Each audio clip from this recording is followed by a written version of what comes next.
Rationalizing denominators. Let's look back at how to multiply with radicals. Here we have the binomial square root 5 plus 1 times the square root 5 minus 1. Notice we do need to distribute to each term. So first we have square root 5 times square root 5, square root 5 times negative 1. Now we distribute 1 times square root 5 and 1 times negative 1. Now we want to take the time to simplify each term.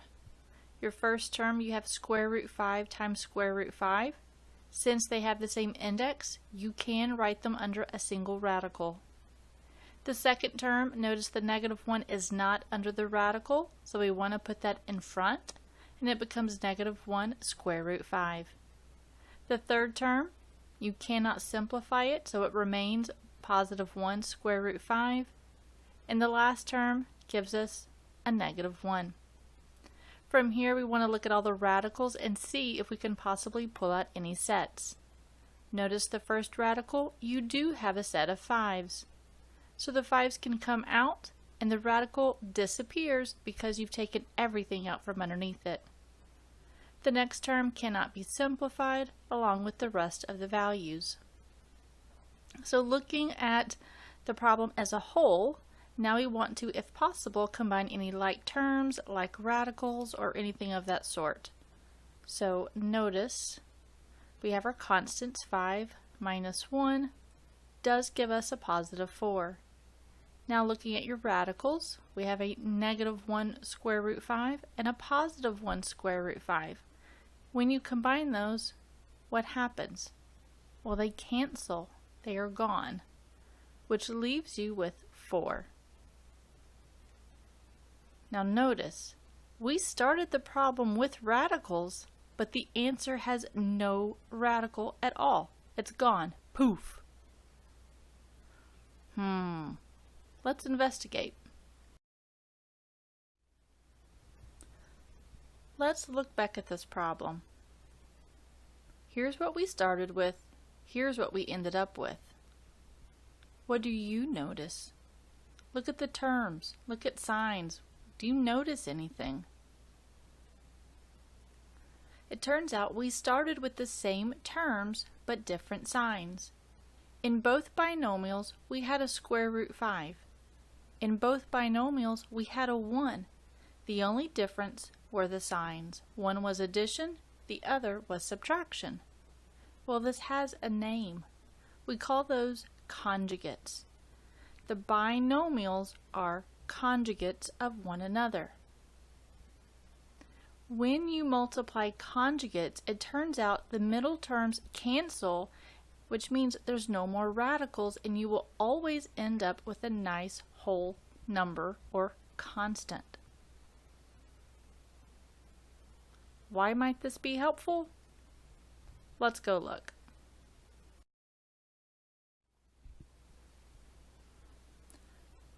Rationalize the denominator means to get radicals out of the denominator. Well, if a denominator has one term and that term has a radical, we can get rid of it, but how? Well, we multiply by what is needed to complete the set. Remember, the index is what determines how many pieces it needs in a set. But what if your denominator has two terms and one of them happens to be a radical? What do? In that case, you multiply by the denominator's conjugate. Again, a conjugate means the binomial means the exact same terms, just the different sign in the middle. Example 1. Rationalize the denominator. So for problem A, we have 5 all over the square root of 3 minus 2. Well, notice the directions. It said to rationalize the what? Denominator. So focus on the denominator. How many terms do you see? There are 2 terms. So remember the rules. if a denominator has two terms with a radical, you can get rid of it by multiplying by the denominator's conjugate. So here's what we have. Now looking at the denominator, what would be the conjugate? In this case, the conjugate would be square root 3 plus 2. But because we're dealing with a fraction, we have to maintain the value, meaning what you do to the bottom, you must do to the top.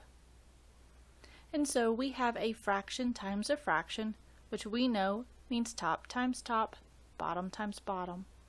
So I've got them written as a single fraction with everything in the right location. Now we're ready to start to simplify this fraction. In the numerator, we have a 5 times a binomial. Well, that means we need to distribute. 5 times square root 3 and 5 times 2. That gives us 5 square root 3 plus 10. But in the bottom, multiplying these two binomials is going to take some work. So, on the side of your paper, let's work this out. Square root 3 minus 2 times square root 3 plus 2. We will need to distribute. So take a moment now to distribute and see what you get for your result. Let's see. Once you distribute each of the values, simplified each of the values, pulled out any sets if possible, and notice the last step when you're combining like terms, your radicals disappear and you're left with your constants, which simplify to a value of -1. Now your answer is still a fraction, but because it's a fraction, we have to simplify. Notice we have two terms in the top and one in the bottom. Since it's all over -1, that means each of the terms in the top are affected by that -1. So we are going to rewrite this as 5 square root 3 over -1 plus 10 over -1. Now that we see the two values or two terms independently, now let's reduce them. A positive 5 square root 3 divided by a -1 will give you a -5 square root 3, and a positive 10 divided by a -1 gives you -10. And since these are unlike terms, this is your final answer.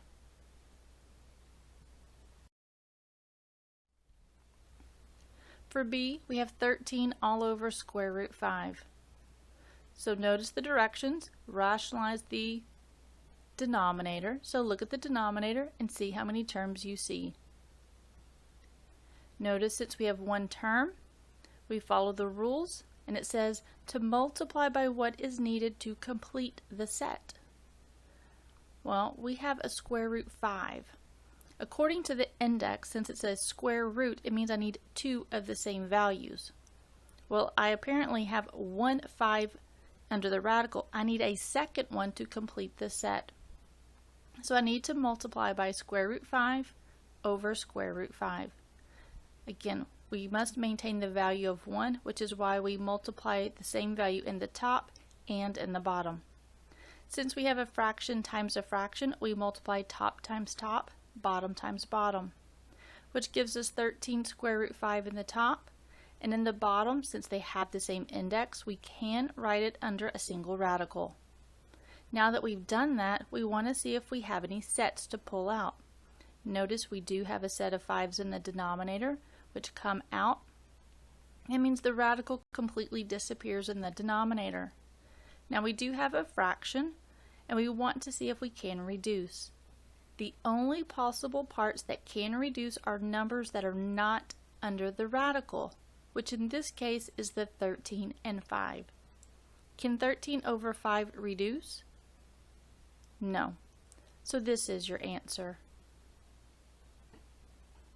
For C, we have the cube root of 5 all over the cube root of 4. Again, according to the directions, we need to rationalize the denominator, so look at the denominator. Notice we do have a one term down there. So again, it says we need to multiply by what is needed to complete the set. In this case, the index is a 3, my value's a 4. Well, can 4 factor? Yes, 4 is actually made up of 2 times 2, but the index says I need 3 of the same thing for the set to be complete. So what must I multiply by? Well, to complete the set, I need another 2. So I multiply the numerator and denominator by the cube root of 2. From here, since we are multiplying fractions, it is top times top, bottom times bottom. And we can write them as a single radical because the index was the same. From here, we look to see if we have any sets that can be released from the radical, and we do.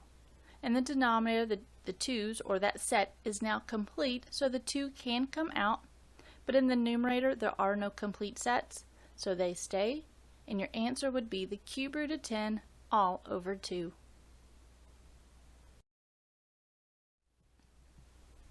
Example 2, rationalize the denominator for 4 all over 1 plus the square root of 5. Again, notice the denominator in this case, we do have 2 terms. And again, if you have 2 terms, you have to multiply by the conjugate. So again, we're looking at 4 all over 1 plus square root 5. What would be the conjugate? The conjugate would be 1 minus square root 5 in the numerator and in the denominator. So again, we're multiplying 2 fractions, top times top, bottom times bottom. Let's get everything in the right location. From here, we know our answer is going to be a fraction. In the top, let's leave it as 4 times 1 minus square root 5. But in the denominator, that binomial times binomial is going to take some work. So, on the side of your paper, let's do it. So 1 plus square root 5 times 1 minus square root 5. Take a moment to multiply those two and see what you get. Hopefully, after you distributed each of the terms, you should have gotten the values on the side. And notice your middle terms with the radicals do cancel, leaving you with negative 4. So your denominator consists of negative 4. Now look at your fraction. Because this is a fraction, we do want to reduce if possible. Do we have any common factors in the numerator and in the denominator?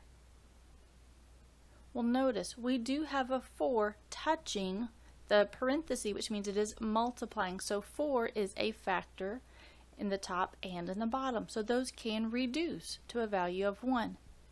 But be careful. In the denominator, that is not a 4. Instead, it is a negative. So that negative is still there, but we can read that as a negative 1. So don't lose your signs. Right now our fraction is 1 minus square root 5 all over negative 1. And since we have 2 terms in the top, they are both affected by that negative 1 in the denominator, so we will separate it. We write it as 1 over negative 1 minus the square root 5 all over negative 1. Now 1 over negative 1 reduces to negative 1. And since that square root 5 has the minus sign in front, we read that as a negative.